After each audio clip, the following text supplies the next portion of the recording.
સાંતલપુર તાલુકાના તાલુકા સેવા સદન વારાએ મામલતદાર કચેરી ખાતે 5 ગામના ખેડૂતો દ્વારા આવેદનપત્ર આપી ઉપવાસ કર્યા અને નર્મદા નિગમનું પાણી આપવાની માંગણી સાથે રાધનપુર નર્મદા નિગમ 1/7 સામે લોકોનો આક્ષેપ પાણી ન આપતા પાટણ જિલ્લાના સાંતલપુર તાલુકાના વારાઈ ખાતે આવેલા તાલુકા સેવા સદન ખાતે સાંતલપુર તાલુકાના 5 ગામના ખેડૂતો દ્વારા આવેદનપત્ર આપવામાં આવી ખેડૂતોને પાણી આપવાની માંગણી સાથે આવેદનપત્ર આપી ઉપવાસ આંદોલન કર્યું છે। ત્યારે જેમાં સાંતલપુર તાલુકાના દેહ ગામડા તેમજ પરશોદ તેમજ સણસરા તેમજ વાઘપુરા તેમજ ગામડી ગામના લોકોએ આવેદનપત્ર આપી આંદોલન કરવાની ચીમકી આપી 5 ગામના ખેડૂતો દ્વારા અંદાજે 4000 હેક્ટરની અંદર જીરાનું વાવેતર અને ઘઉંનું વાવેતર તેમજ ઈસબગુલનું વાવેતર જેવા અન્ય પાકોનું વાવેતર કર્યું હોય। છેલ્લા 40 દિવસથી નર્મદા નિગમ દ્વારા પાણી ન આપવામાં આવતા ખેડૂતોને લાખો રૂપિયાનું નુકસાન થયું હોય તેવા ખેડૂતો લગાવી રહ્યા છે। ત્યારે આક્ષેપો ખેડૂતોને પાણી ન મળતા ખેડૂતો આંદોલન કરવાના મૂડમાં છે। તાત્કાલિક ધોરણે નર્મદા નિગમની કેનાલમાં પાણી નહીં આપવામાં આવે તો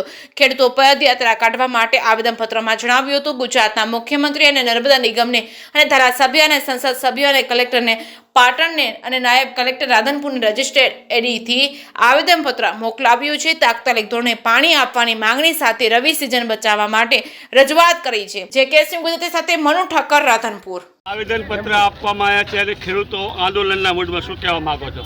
આંદોલનના મૂળમાં તો હવે કેનાલમાં તો કેટલા 10 વર્ષથી આમને રાડું પાડીએ પણ કેનાલની દર વર્ષે આમનો સફાઈની ગ્રામીણ હોય છે બરાબર, વારંવાર કેનાલ તૂટે છે અને કેનાલ નાની પડે છે તો કેનાલને મોટી કરવામાં આવે તો ખેડૂતોને પૂરતા પ્રમાણમાં પાણી મળી રહે।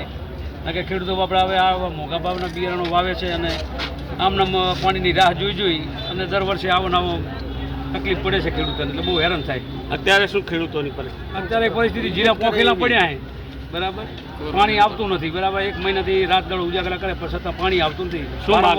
વારંવાર કેનાલ તૂટી જાય છે। શું માગણી? કેનાલ મોટી કરવામાં આવે તમારું નામ? અમારી માંગણી, મારું નામ વેલાભાઈ મિયાભાઈ કરશું, સરપંચ। મારું નામ ઠાકોર રામુજી બેલાજી ઠાકોર દઈ ગામડા। આ માઇનોર કેનાલ સાહેબ આ 40 દિવસ થયા ચાલુ કર્યા ને હજુ દઈ ગામડા પરસું સુધી પાણી પહોંચ્યું નથી।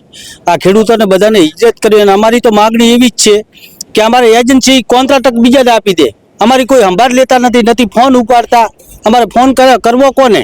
ધારાસભ્યના જ ગામમાં પાણી નથી તો બીજાને પછી ક્યાંથી આવશે? સાંતલપુર તાલુકામાં બીજી કઈ જગ્યાએ પાણી આવે? આંતણીમાં નથી, વાઘપુરામાં નથી, પરહોણમાં નથી, સાણારામાં નથી, તો લવેંગજી ને અહીંયાના જ ગામમાં જો પાણીની તકલીફ રહેતી હોય તો બીજા ખેડૂતોને ક્યાં કંજાશે? તો આ લવેંગજીને ધ્યાન દેવું જોઈએ અને સંસદ સભ્યને ધ્યાન દેવું જોઈએ। શું નામ?